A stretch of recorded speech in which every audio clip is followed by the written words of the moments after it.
Hello dear students. So this is my 38th video, and as I have told that I will discuss about monopoly and ekadhikar. So let's discuss about this topic, and after discussing all these topics I will discuss on the next video with the diagrams related with the concept of perfect competition, monopoly and monopolistic competition. So let's start first of all एकाधिकार और monopoly. जैसा कि हमें पता है कि इस शब्द में जो अर्थ छुपा है, इसका नाम ही आपको स्पष्ट कर रहा है। एकाधिकार means you are the whole and sole of any particular brand और एनी पर्टिकुलर गुड। ठीक है, तो अर्थशास्त्र में बाजार की उस स्थिति को जिसमें किसी वस्तु के उत्पादन पर केवल सिर्फ एक फर्म का नियंत्रण होता है, उसे एकाधिकार कहते हैं।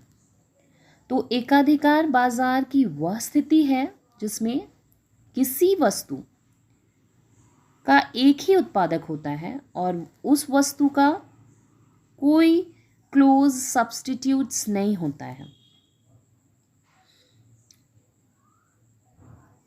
एकाधिकार के जो फीचर्स हैं वो इस प्रकार हैं। First of all, one seller and large number of buyers, एक विक्रेता तथा अधिक क्रेता। एकाधिकार में एक वस्तु का एक ही उत्पादक होना चाहिए, वह अकेला हो या समूह में हो या पूंजी कंपनी या राज्य हो। अतः एकाधिकार में एक ही फर्म होती है, परंतु वस्तु के क्रेता काफ़ी संख्या में होते हैं, जिसके फलस्वरूप वस्तु की कीमत को कोई एक क्रेता प्रभावित नहीं कर सकता है। सेकेंड पॉइंट इज, एकाधिकार फर्म उद्योग भी है। Pure monopoly is also an industry. चूँकि एकाधिकार स्थिति में केवल एक ही फर्म होता है, इसलिए फर्म तथा उद्योग का अंतर ही समाप्त हो जाता है। इसीलिए एकाधिकार फर्म या उद्योग के अध्ययन में कोई अंतर नहीं किया जाता है। एकाधिकार को आप उद्योग बोले या आप एक फर्म बोले, वो एक ही है, क्योंकि ये खुद में सिर्फ एक है, इसके सिवा और कोई नहीं है। इसीलिए इसे हम इंडस्ट्री से भी संबोधित करते हैं। Third, no close substitutes. यहाँ हमें निकटतम जो सब्स्टिट्यूट्स है उसका अभाव देखने को मिलता है।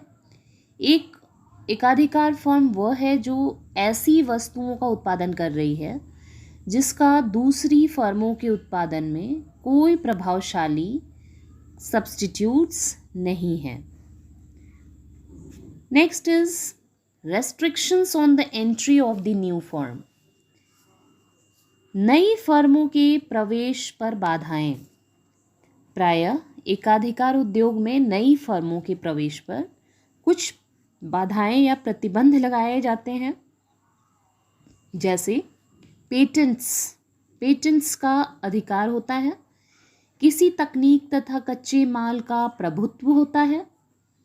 तो इसीलिए यहाँ पे नई फर्मों के प्रवेश पर यहाँ पे रेस्ट्रिक्शन की गई है। नेक्स्ट इज कीमत नियंत्रण, प्राइस कंट्रोल। ये बहुत ही इम्पोर्टेंट टॉपिक है इस पार्ट का। प्राइस कंट्रोल होना बहुत ज़रूरी है। आपके मन में ये सवाल उठता होगा कि जब यह एकाधिकार सिचुएशन है, यहाँ पे मोनोपोली है, तो प्राइस पे कैसे रेस्ट्रिक्शन लगता होगा। एकाधिकारी का तो खुद का प्रभुत्व है, कुछ भी प्राइस मांग सकता है किसी से भी, लेकिन यहाँ पे कीमत नियंत्रण एक बहुत ही इम्पॉर्टेंट फैक्टर है हमारे मोनोपोली में। चूँकि एकाधिकार अकेला ही बाज़ार में वस्तु की पूर्ति करता है, इसलिए एकाधिकार का नियंत्रण होता है प्राइस पर।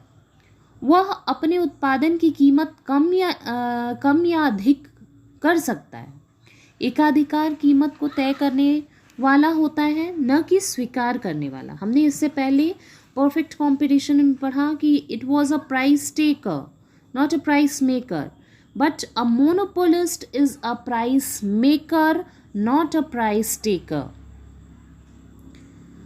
Hope you people are understanding this. Next point is a possibility of price discrimination. ये तो बहुत ही important factor है। प्राइस डिस्क्रिमिनेशन हो सकता है, क्यों नहीं हो सकता है भाई? एकाधिकारी है, मोनोपोलिस्ट है, तो वो कुछ भी प्राइस मांग सकता है एट टाइम्स। अगर प्रोडक्ट कम है ज़्यादा है, वो अपने अकॉर्डिंग प्राइस को सेट कर सकता है। कीमत या प्राइस डिस्क्रिमिनेशन से हमारा अर्थ यह है कि किसी एक वस्तु की विभिन्न उपभोक्ताओं को विभिन्न कीमतों पर बिक्री करना। ऑब्वियसली एकाधिकारी की स्थिति में प्राइस डिस्क्रिमिनेशन की संभावना हो सकती है। एकाधिकारी एक वस्तु को विभिन्न क्रेताओं को अलग अलग कीमतों पर बेच सकता है। इसमें कोई संदेह नहीं है कि वह अलग अलग प्राइसेस पर नहीं बेच सकता है, वो बेच सकता है क्योंकि वो एकाधिकारी है। तो यहाँ पे प्राइस डिस्क्रिमिनेशन की भी पॉसिबिलिटी होती है। Next topic is how does monopoly market rise. एकाधिकारी बाजार का उदय कैसे होता है? तो इसके भी बहुत अनेक कारण हैं, उसे हम बारी बारी से देखते हैं। सबसे पहले है इसमें जो इम्पोर्टेंट फैक्टर, वो है सरकार द्वारा लाइसेंस देना या नियंत्रण करना। गवर्नमेंट लाइसेंसिंग और गवर्नमेंट कंट्रोल। सरकार जो है वो किसी विशेष वस्तु के उत्पादन के लिए केवल एक उत्पादक को लाइसेंस दे सकती है। इसके फलस्वरूप क्या होता है कि एकाधिकार का राइज या उदय हो जाता है। सरकार यह भी निर्णय ले सकती है कि किन वस्तुओं या सेवाओं के उत्पादन पर केवल उसी के विभागीय उद्योगों जैसे रेल पर भारतीय रेलवे का नियंत्रण रहे, या वह decide. Next topic is patents का अधिकार। पेटेंट राइट्स आपने नाम सुना होगा कभी अगर, तो ये पेटेंट अधिकार होता है, ये सरकार के द्वारा प्राप्त होता है। नए उत्पादों पर पेटेंट अधिकार प्राप्त होता है। इसका अर्थ है वस्तु के आकार, डिज़ाइन अथवा अन्य विशेषताओं के संबंध में एकाधिकार का अधिकार प्राप्त होना। इस प्रकार नई तकनीकों का भी पेटेंट अधिकार प्राप्त किया जाता है ताकि कोई अन्य फर्म इसका प्रयोग न कर सके। जिस भी कंपनी ने अपना पेटेंट अगर लिया है सरकार से, तो वो सिर्फ उसी फर्म का पेटेंट है उस प्रोडक्ट को रिलीज़ करना, और कोई उसका कॉपी नहीं कर सकता है। इसके प्रयोग का अधिकार केवल नए जो प्रवर्तक होते हैं उन्हीं का होता है। तो एकाधिकार बाजार संरचना का इससे भी उदय होता है, पेटेंट्स के अधिकार से। पेटेंट अधिकार की स्वीकृति उद्देश्यों के साथ दी जाती हैं। वो उद्देश्य हैं शोध और विकास को प्रोत्साहित करने के लिए, नई खोजों तथा नए उत्पादों को बढ़ावा देने के लिए। इसीलिए पेटेंट्स का अधिकार दिया जाता है और देना भी चाहिए सरकार को। इससे हमारे नए अपकमिंग जो टैलेंट्स हैं उनको बढ़ावा मिलता है, और एक तरह से पेटेंट्स का अधिकार मिलने से कॉम्पिटिटिव खोज में इसका जो होता है वो कॉम्पिटिटिव वर्ल्ड में इसका नया ही उदय होता है। नेक्स्ट इज नेचुरल मोनोपोली, प्राकृतिक अधिकार। आप किसी प्राकृतिक साधन का पूर्ण नियंत्रण कर सकते हैं। उदाहरण के लिए अगर हम एक द्वीप में पानी स्रोत केवल एक ही व्यक्ति के नियंत्रण में है, तो इसे प्राकृतिक एकाधिकार का उदय कहा जाता है कि मोनोपोली कैसे होती है किसी भी वस्तु की। तो नेचुरल मोनोपोली होती है। इसमें है कि नेचुरली अगर आपने किसी चीज़ का अधिकार रख लिया है कि मेरे हाथ में होगा, तो वो प्राकृतिक मोनोपोली में आता है। नेक्स्ट इज व्यापार गुट दैट इज कार्टल्स। इसका अर्थ फर्मों के एक समूह द्वारा सामूहिक निर्णय लेना है ताकि परस्पर प्रतियोगिता को रोका जा सके और बाजार पर एकाधिकार नियंत्रण किया जा सके।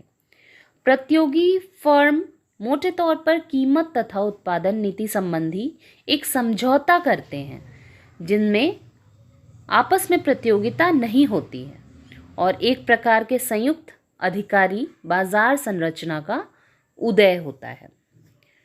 फर्मों के एक समूह द्वारा उत्पादन तथा कीमत संबंधी सामूहिक निर्णय लेना और आपसी प्रतियोगिता से बचा जा सके तथा बाजार पर एकाधिकार नियंत्रण प्राप्त किया जा सके, इसीलिए कार्टल्स को सम्मिलित किया जाता है। तो ये हो गया हमारा monopoly and features of monopoly. Monopoly कैसे हमारे मार्केट में राइज करता है, इन सब पे चर्चा नेक्स्ट वीडियो में हम पढ़ेंगे। मोनोपोलिस्टिक कंपटीशन के बारे में और उनके फीचर्स के बारे में। Thank you students.